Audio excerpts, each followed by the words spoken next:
Hello friends, good morning. स्वागत है आपका हमारे YouTube channel study hour life में। तो अभी हमारा चल रहा है दृष्टि जनरल नॉलेज का बुक, जिसमें हमारा पॉलिटी चल रहा है। हिस्ट्री कंप्लीट हो चुका है। तो अभी हम आप लोगों को पढ़ाएंगे नगर पालिका के बारे में। इससे पहले हम पीछे कंप्लीट कर चुके हैं पंचायती राज व्यवस्था। तो चलिए सबसे पहले हम नगर पालिका के बारे में जानते हैं कि नगर पालिका होता क्या है। तो नगर पालिका जो है यह एक प्रशासनिक इकाई होती है और यह शहर और गाँव के छोटा सा समूह होता है, वही नगर पालिका होता है। नगर पालिका में जो नगर पालिका को बनाने के लिए कम से कम 20,000 या उससे अधिक लोगों से मिलकर बनता है। लेकिन वही अगर जनसंख्या 4 लाख से अधिक हो जाता है तो नगर निगम बन जाता है। ठीक है, तो ये चीज़ आप लोग याद रखेंगे और पढ़ते हैं। तो नगर पालिकाएँ में दिया है कि 74वें संविधान संशोधन द्वारा संविधान में भाग 9 के क जोड़ा गया, जिसका शीर्षक है नगर पालिकाएँ। इसमें अनुच्छेद 243 से अनुच्छेद 243 जेड तक शामिल हैं। इसके अलावा इसी संशोधन द्वारा संविधान के 12वीं अनुसूची भी जोड़ी गई है, जिसमें नगर पालिकाएँ के लिए निर्दिष्ट 8 विषयों की सूची है। 11 में हम क्या पढ़े थे? पंचायत के बारे में 11वीं अनुसूची में, और 12 में है नगर पालिका के बारे में। तो ये लोग आप याद कर लीजिएगा। और इसमें टोटल 18 विषय निर्दिष्ट हैं। अनुच्छेद 243 क्यू के अंतर्गत नगर पालिकाओं के 3 स्तरों की चर्चा की गई है। 3 स्तर क्या क्या है, पढ़ते हैं इसको। तो नगर पंचायत यह संक्रमणशील क्षेत्रों में गठित की जाती है। नगर पालिकाएँ परिषद, इन्हें छोटे शहरों में गठित किया जाता है। बताए हैं कि छोटे शहर और गाँव से मिलकर बना होता है। नगर निगम, इनका गठन बड़े शहरों या महानगरों में किया जाता है। और भारतीय संविधान के अनुच्छेद 243 जेड के अनुसार सहकारी समिति के निदेशकों की अधिकतम संख्या 21 हो सकती है। ठीक है, तो सबसे पहले हम बता दें कि नगर पालिका का जो कार्य होता है वो क्या क्या होता है, यानी शक्तियाँ क्या क्या है नगर पालिका का। तो वो क्या करता है कि उसका कार्य है कि सार्वजनिक सड़कों स्थानों पर पीने का पानी का व्यवस्था करवाना, सार्वजनिक शहरों स्थानों पर रोशनी का व्यवस्था होना चाहिए, नगर पालिका की सीमा का सर्वेक्षण करना और सीमा चिन्ह लगाना, उसके बाद सार्वजनिक सड़कों स्थानों और नालियों की सफाई करवाना, हानिकारक वस्तुओं को हटाना। तो ये सब चीज़ नगर पालिका का काम होता है। ठीक है, उसके बाद है नगर पालिकाओं से संबंधित अनुच्छेद एक नज़र में। तो अनुच्छेद 243 के पी में परिभाषाएं दिया हुआ है नगर पालिका का। 243 के क्यू में नगर पालिकाएँ का गठन दिया हुआ है। 243 के आर में नगर पालिकाओं की संरचना है। 243 के एस में पढ़ेंगे वार्ड समिति आदियों का गठन और संरचना। 243 टी में स्थानों का आरक्षण। 243 का यू नगर पालिकाओं की अवधि आदि। 243 का भी में है सदस्यता के लिए निबंधताएँ। 243 के डब्ल्यू में है नगर पालिकाओं की शक्तियाँ, प्राधिकार और उत्तरदायित्व। 243 का एक्स कहता है नगर पालिकाओं द्वारा अधिरोपित करने की शक्ति और विधियाँ। 243 का वाई कहता है वित्त आयोग। 243 का जेड नगर पालिकाओं के लेखाओं की संपरीक्षा। और 243 का जेड ए में है नगर पालिकाओं के लिए निर्वाचन। 243 का जेड बी है संघ राज्य क्षेत्रों को लागू होना। 243 का जेड सी इस भाग में कतिपय क्षेत्रों को लागू न होना। 243 का जेड डी जिला योजना के लिए समिति। और 243 जेड ई में कहा गया है महानगर योजना के लिए समिति। 243 जेड एफ में है विद्यमान विधियों और नगर पालिकाओं का बना रहना। उसके बाद 243 का जेड जी है निर्वाचन संबंधित मामलों में न्यायालयों के हस्तक्षेप का वर्जन। ठीक है, अब अगला हमारा है संविधान संशोधन। पढ़ते हैं संविधान संशोधन। ये क्या है? साधारण बहुमत से सबसे पहले संविधान संशोधन में साधारण बहुमत सबसे पहले पढ़ते हैं। ऐसे संशोधन के लिए दोनों सदनों में उपस्थित तथा मत देने वाले सदस्यों के आधे से अधिक की सहमति ही पर्याप्त है। ऐसे उपबंधों का संशोधन संविधान के अनुच्छेद 368 के अंतर्गत नहीं माना जाता है। जैसे नए राज्यों का निर्माण, उनके नाम क्षेत्र एवं सीमाओं में परिवर्तन, ये सब साधारण बहुमत के द्वारा संविधान संशोधन में किया जाता है। उसके बाद विशेष बहुमत में आता है, जिन उपबंधों का संबंध भारत के संघीय ढांचे से है उन्हें छोड़कर अनुच्छेद 368 के अंतर्गत संशोधन माने जाने वाले शेष सारे उपबंध इसी वर्ग में शामिल हैं और इसके विधायक को सदन की कुल संख्या का बहुमत हासिल होना चाहिए एवं प्रत्येक सदन में उसके विधायक को उपस्थित तथा मतदान करने वाले सदस्यों में से कम 2/3 का समर्थन प्राप्त होना चाहिए। ये विशेष बहुमत के थ्रू है। उसके बाद है, संसद के विशेष बहुमत के अलावा कम से कम आधे राज्यों के विधानमंडलों के अनुसमर्थन से पारित होने वाले विधेयक। पढ़ते हैं क्या है। इस प्रकार के संशोधन का संबंध संघात्मक ढांचे से है। अनुच्छेद 368 के 2 के अनुसार इसे दोनों सदनों के विशेष बहुमत द्वारा पारित किया जाना अनिवार्य है एवं कम से कम आधे राज्यों के विधानमंडलों द्वारा इस अंश का संकल्प यानी रिसोल्यूशन पारित करके उसे अनुसमर्थन दिया जाए, जैसे अनुच्छेद 54, 55, 73, 162, 241 आदि में किया जाने वाला संशोधन है। ठीक है। उसके बाद है संविधान संशोधन की शक्तियों पर लागू सीमाएं। पहला है मामला, उसके बाद सर्वोच्च न्यायालय का निर्णय। जब संविधान संशोधन लागू होगा तो उसमें क्या क्या होगी उसके बारे में हम पढ़ते हैं। तो सबसे पहले है शंकरी प्रसाद बनाम भारत संघ 1951। इसके अनुसार कहा गया है, यदि अनुच्छेद 368 का प्रयोग करते हुए संविधान संशोधन किया जाता है तो यह अनुच्छेद 13 के 2 के अधीन विधि नहीं माना जाएगा। सर्वोच्च न्यायालय का निर्णय होगा कौन से मामला के थ्रू? शंकरी प्रसाद बनाम भारत संघ 1951 के द्वारा। उसके बाद सज्जन सिंह बनाम राजस्थान राज्य 1965 के द्वारा कहा गया है, अनुच्छेद 368 के अधीन संसद मूल अधिकारों में संशोधन कर सकती है। उसके बाद गोलकनाथ बनाम पंजाब राज्य 1967 के द्वारा कहा गया है कि अनुच्छेद 368 के तहत संसद मूल अधिकारों को छीन या न्यून नहीं कर सकता है। उसके बाद है केशवानंद भारती बनाम केरल राज्य 24 अप्रैल 1973। सांसद अनुच्छेद 368 के अधीन बिना संविधान के आधारभूत ढांचे का उल्लंघन या अतिक्रमण कर मूल अधिकारों या किसी भी अन्य भागों में संशोधन कर सकती है। ठीक है। उसके बाद है मिनर्वा मिल्स बनाम भारत संघ। इसको पढ़ते हैं। मिनर्वा मिल्स भारत संघ में कहा गया है कि 42वां संविधान संशोधन द्वारा अनुच्छेद 368 में जोड़े गए खंड 4 व खंड 5 को अवैध घोषित कर न्यायिक पुनरीक्षण को संविधान का आधारभूत लक्षण माना।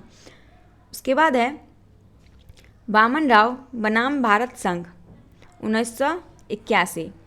केशवानंद भारती केस की तिथि के बाद 9वीं अनुसूची में जोड़े गए किसी भी अधिनियम को संविधान के आधारभूत ढांचे के आधार पर समीक्षा या खारिज किया जा सकता है।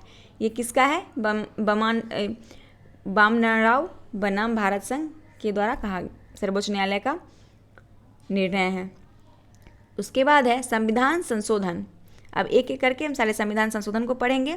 अभी तक कितना संशोधन हो चुका है और सारे संशोधन में क्या क्या कहा गया था तो उसके बारे में भी हम पढ़ते हैं। सबसे पहले है हमारा प्रथम संविधान संशोधन अधिनियम 1951। इसमें चंपक्कम दोराईराजन बनाम मद्रास राज्य 1951 में सर्वोच्च न्यायालय द्वारा अवैध घोषित पिछड़े वर्गों के आरक्षण जैसे शिक्षण संस्थाओं में को वैध करना व संपत्ति के अधिकार को सीमित कर भूमि सुधारों को न्यायिक समीक्षा से मुक्त करने के लिए 9वीं अनुसूची जोड़ी गई। तो 9वीं अनुसूची जो है संविधान संशोधन प्रथम संविधान संशोधन 1951 के द्वारा 9वीं अनुसूची को जोड़ा गया। उसके बाद है 7वां संविधान संशोधन अधिनियम 1956। इसमें राज्यों का पुनर्गठन 4 श्रेणियों में बटे राज्यों के वर्गीकरण को समाप्त करते हुए उन्हें राज्यों एवं केंद्र शासित प्रदेशों में बांटा गया। राज्य को जो है राज्य और केंद्र शासित प्रदेश का किसमें है संविधान संशोधन? 7वां संविधान संशोधन 1956 में दिया हुआ है। और 10वां संविधान संशोधन अधिनियम 1961 के द्वारा दादर नागर हवेली को भारत में शामिल किया गया। उसके बाद है 12वां संविधान संशोधन अधिनियम 1962 में गोवा, दमन द्वीप को भारत में शामिल किया गया। 10वां में दादर नागर हवेली को भारत में जोड़ा गया और 12वां संविधान संशोधन में गोवा, दमन द्वीप को जोड़ा गया। 24वां संविधान संशोधन अधिनियम 1971 में राष्ट्रपति अनुच्छेद 368 के तहत पारित किए गए संविधान संशोधन विधेयक पर अनुमति देने के लिए बाध्य होगा। उसके बाद है 25वां संविधान संशोधन अधिनियम 1971।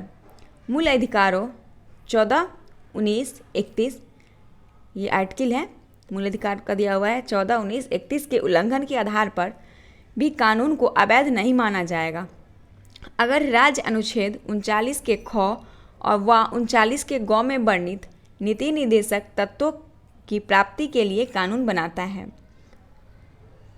उसके बाद है 31वां संविधान संशोधन अधिनियम 1973। इसमें कहा गया है लोकसभा सदस्यों की संख्या 525 से 545 की गई तथा केंद्र शासित प्रदेशों का प्रतिनिधित्व 25 से घटाकर 20 कर दिया गया। इसमें लोकसभा सीट को बढ़ाया गया था। उसके बाद है 34वां संविधान संशोधन अधिनियम 1974 के द्वारा विभिन्न राज्यों द्वारा पारित भू सुधार अधिनियम को संवैधानिक वैधता के परीक्षण से मुक्त के लिए 9वीं अनुसूची में प्रवेश। 35वां संविधान संशोधन अधिनियम 1974 में सिक्किम को संयुक्त राज्य के रूप में भारत में शामिल किया गया। 36वां संविधान संशोधन अधिनियम 1975 सिक्किम को भारत में पूर्ण राज्य के रूप में शामिल किया गया। 42वां संविधान संशोधन अधिनियम 1976 में इसे लघु संविधान की संज्ञा दी जाती है। क्वेश्चन आपसे पूछा जाता है, ये क्वेश्चन बहुत बार पूछा गया है। 42वां संविधान संशोधन बहुत ही इंपॉर्टेंट है। तो 42वां संविधान संशोधन के द्वारा क्या सबसे पहले इसे लघु संविधान की संज्ञा दी गई है। इसके बाद इसके माध्यम से प्रस्तावना में 3 महत्वपूर्ण जोड़े गए हैं। कौन कौन? समाजवादी, पंथ निरपेक्ष और अखंडता। बहुत ज़्यादा BVI है, BVI है ये 42वां संविधान संशोधन। उसके बाद है अनुच्छेद 51 के क अंतः स्थापित कर 10 मौलिक कर्तव्य जोड़े गए 42वां संविधान संशोधन द्वारा। फिर 44वां भी इम्पोर्टेंट है, तो इसमें भी 44वां संविधान संशोधन अधिनियम 1978 के द्वारा अनुच्छेद 352 के तहत राष्ट्रीय आपात की उद्घोषणा का आधार आंतरिक अशांति को हटाकर सशस्त्र विद्रोह किया गया। इसके लिए मंत्रिमंडल, जिसको कैबिनेट बोलते हैं, की लिखित सलाह को अनिवार्य किया गया। आपातकाल के दौरान अनुच्छेद 368 के तहत अनुच्छेद 19 का निलंबन सिर्फ तभी किया जाएगा जब आपात उद्घोषणा का आधार युद्ध या बाह्य आक्रमण से हो। साथ ही अनुच्छेद 359 के आधार पर अनुच्छेद 20 और 21 का निलंबन नहीं किया जाएगा। उसके बाद है इसके द्वारा संपत्ति के अधिकार को अनुच्छेद 31 के तहत मूल अधिकार को विलोपित कर एक नया अनुच्छेद 300 को जोड़कर सिर्फ कानूनी अधिकार बना दिया। ये सब 44वां संविधान संशोधन के द्वारा किया गया था। उसके बाद है 52वां संविधान संशोधन अधिनियम 1925। इसके द्वारा संविधान में 10वीं अनुसूची शामिल कर दी गई। और 10वीं अनुसूची क्या कहता है? दल बदल। तो वही दल बदल संबंधित प्रावधानों के लिए 52वां संविधान संशोधन लाया गया। उसके बाद है 61वें संविधान संशोधन अधिनियम 1988। इसके द्वारा साधारण चुनावों में मतदान की आयु 21 वर्ष से घटाकर 18 वर्ष कर दिया गया। अभी हम जितना भी पढ़ रहे हैं वो सारा इम्पोर्टेंट संशोधन है। उसके बाद है 65वां संविधान संशोधन अधिनियम 1990। अनुच्छेद 338 का संशोधन कर अनुसूचित जाति तथा जनजाति आयोग का गठन किया गया। 69वां संविधान संशोधन अधिनियम 1951 में दिल्ली को राष्ट्रीय राजधानी क्षेत्र NCR बनाया गया एवं दिल्ली के लिए विधानसभा और मंत्रिपरिषद का उपबंध किया गया। उसके बाद है 70वां संविधान संशोधन 1992। राष्ट्रपति के निर्वाचक मंडल में दिल्ली और पुडुचेरी विधानसभाओं के सदस्यों को शामिल किया गया। 73वां संविधान संशोधन अधिनियम 1992। इसके द्वारा पंचायती राज संस्थाओं को संवैधानिक दर्जा और 11वीं अनुसूची को शामिल किया गया। पंचायती राज व्यवस्था 73वां संविधान संशोधन और 11वीं अनुसूची। 74वां संविधान संशोधन अधिनियम द्वारा 1992 में इसके द्वारा शहरी स्थानीय निकायों को संवैधानिक दर्जा व सुरक्षा जो 12वीं अनुसूची में शामिल किया गया। उसके बाद 84वां संविधान संशोधन अधिनियम 2001 में लोकसभा तथा विधानसभाओं की सीटों की संख्या वर्ष 2026 तक कोई परिवर्तन न करने का प्रावधान किया गया। 86वां संविधान संशोधन अधिनियम 2002 में है। इसके द्वारा अनुच्छेद 45 में परिवर्तन व अनुच्छेद 51 क में नया मूल कर्तव्य व 21 के क जोड़कर 6 से 14 वर्ष की आयु के सभी बच्चों के लिए निःशुल्क और अनिवार्य शिक्षा को मूल अधिकार बनाया गया। उसके बाद है 87वां संविधान संशोधन अधिनियम 2003 में। तो इसमें है परिसीमन में संख्या का आधार 1951 की जनगणना के स्थान पर 2001 कर दिया गया। 89वां संविधान संशोधन अधिनियम 2003, इसमें अनुसूचित जनजाति के लिए पृथक राष्ट्रीय आयोग की स्थापना की गई। अब है 91वां संविधान संशोधन। 91वां संविधान संशोधन 2003 केंद्र तथा राज्यों में मंत्रिपरिषद की अधिकतम सदस्य संख्या क्रमशः लोकसभा तथा विधानसभा के सदस्यों की संख्या 15% होगा। ये 2003 का संविधान संशोधन 91वां था, उसमें कहा गया। उसके बाद 97वां संविधान संशोधन 2011। इस संविधान संशोधन से निम्नलिखित बदलाव किए गए। पढ़ते हैं कौन कौन। पहला तो किया गया सहकारी समिति के निर्माण के अधिकार को मौलिक अधिकार बनाया गया। अनुच्छेद 19 में ये दिया हुआ है, सहकारी समिति के निर्माण के अधिकार को मौलिक अधिकार। उसके बाद सहकारी समिति को बढ़ावा देने के लिए एक नए नीति निर्देशक सिद्धांत को जोड़ा गया। अनुच्छेद 43 के ख में नीति निर्देशक तत्व को कब जोड़ा गया? अनुच्छेद 43 के ख के द्वारा। संविधान संशोधन 97वां। उसके बाद है सहकारी समिति नाम से नया खंड 9वां ख जोड़ा गया, जो 243 ZH से 243 ZT तक है। ठीक है। उसके बाद है 98वां संविधान संशोधन अधिनियम 2012। इसमें कर्नाटक के राज्यपाल को हैदराबाद कर्नाटक क्षेत्र के विकास सुनिश्चित करने हेतु संविधान में अनुच्छेद 371 जे को शामिल किया गया।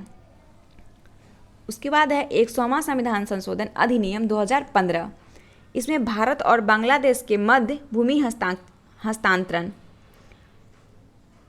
उसके बाद है 101वां संविधान संशोधन अधिनियम 2016। इसके द्वारा वस्तु एवं सेवा कर अधिनियम के माध्यम से अनुच्छेद 248, 249, 250, 268, 270, 271, 286, 316 व 368 में व 6वीं और 7वीं अनुसूची में संशोधन किया गया। ये 101 संविधान संशोधन द्वारा। और 102 संविधान संशोधन कब हुआ? 2018 में। तो 123वें संविधान संशोधन विधेयक, जिसमें 102वें संविधान संशोधन अधिनियम द्वारा राष्ट्रीय पिछड़े वर्ग आयोग को संवैधानिक दर्जा दिया गया।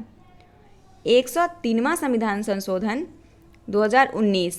इस अधिनियम द्वारा आर्थिक वंचना के पिछड़े वर्ग का आधार मानते हुए 10% आरक्षण की व्यवस्था की गई है। 10 पिछड़ेपन का आधार मतलब वो आर्थिक रूप से जो पिछड़े हुए हैं, जनरल लोगों में से हैं, उनके लिए ये है इकोनॉमिकल फिगर जो है EWS, वही बताया गया है। उसके बाद है 104वां संविधान संशोधन अधिनियम 2019।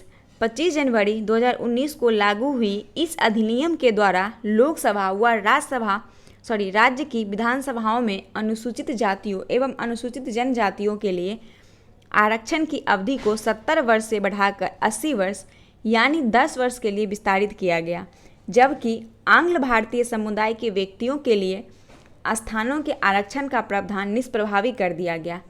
हालांकि वर्तमान में लोकसभा और राज्य विधानसभाओं के विघटन तक इसमें आंग्ल भारतीय समुदाय के सदस्यों हेतु स्थान आरक्षित बने रहेंगे।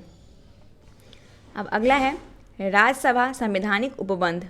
कुछ आर्टिकल दिया हुआ है, इसको हम पढ़ते हैं सबसे पहले। तो राज्यसभा का संवैधानिक उपबंध अनुच्छेद 343 में है संघ की राजभाषा। 344 में है राजभाषा के संबंध में आयोग और संसद की समिति। अनुच्छेद 345 में है राज्य की राजभाषा या राजभाषाएं। अनुच्छेद 346 में है, एक राज्य और दूसरे राज्य के बीच या किसी राज्य और संघ के बीच पदाधिक की राजभाषा। अनुच्छेद 347 में है, किसी राज्य की जनसंख्या के किसी अनुभाग द्वारा बोली जाने वाली भाषा के संबंध में विशेष उपबंध। अनुच्छेद 348 कहता है, न्यायालयों में, इसको न्यायालयों मतलब उच्चतम न्यायालय और उच्च न्यायालय की भाषा। अनुच्छेद 349 में है, भाषा से संबंधित कुछ विधियों अधिनियम करने के लिए विशेष प्रक्रिया। अनुच्छेद 350 में व्यथा के निवारण के लिए अभ्यावेदन में प्रयोग की जाने वाली भाषा। 350 के क में है, प्राथमिक स्तर पर मातृभाषा में शिक्षा की सुविधाएं। 350 के ख में है, भाषाई अल्पसंख्यक वर्गों के लिए विशेष अधिकारी। उसके बाद अनुच्छेद 351 में है, हिंदी भाषा के विकास के लिए निर्देश, जिसमें ये आर्टिकल बहुत इंपॉर्टेंट है हिंदी भाषा के बारे में। 351। उसके बाद संविधान की 8वीं अनुसूची जो भाषा से संबंधित है, इसमें 14 भाषाओं को सम्मिलित किया गया था, परंतु विभिन्न संशोधनों के बाद अब इनकी संख्या 22 हो गई है। तो टोटल अभी हमारा भाषा कितना है, 22 भाषा हैं। उसके बाद 21वां संविधान संशोधन में सिंधी भाषा को जोड़ा गया। 71वां संविधान संशोधन द्वारा कोंकणी, मणिपुरी और नेपाली को जोड़ा गया और 92वां संविधान संशोधन द्वारा डोगरी, बोडो, मैथिली और संथाली को जोड़ा गया। उसके बाद है संविधान की 8वीं अनुसूची में सम्मिलित भाषाएं। तो ये 22 भाषाएं क्या क्या दिया हुआ है, इसको पढ़ते हैं। असमिया, बांग्ला, गुजराती, हिंदी, कन्नड़, कश्मीरी, कोंकणी, मलयालम, मणिपुरी, मराठी, नेपाली, उड़ीसी, पंजाबी, संस्कृत, सिंधी, तमिल, तेलुगु, उर्दू, डोंगरी, बोडो, मैथिली, संथाली अभी तक शामिल 2004 में, अभी तक तमिल 2004 में, संस्कृत 2005 में, तेलुगु 2008 में, कन्नड़ 2008 में, मलयालम 2013 में और उड़ीसा 2014 को शास्त्रीय भाषा का दर्जा दिया जा चुका है। उसके बाद है संघ की राजभाषा। अब इसे हम अगले वीडियो में कंप्लीट करेंगे। तो आप लोग को अगर हमारा वीडियो अच्छा लगा हो तो प्लीज़ आप लोग हमारे चैनल को लाइक करें, शेयर करें, सब्सक्राइब करें और वीडियो को ज़्यादा से ज़्यादा शेयर करें। तो चलिए मिलते हैं अगली वीडियो के साथ, तब तक के लिए धन्यवाद।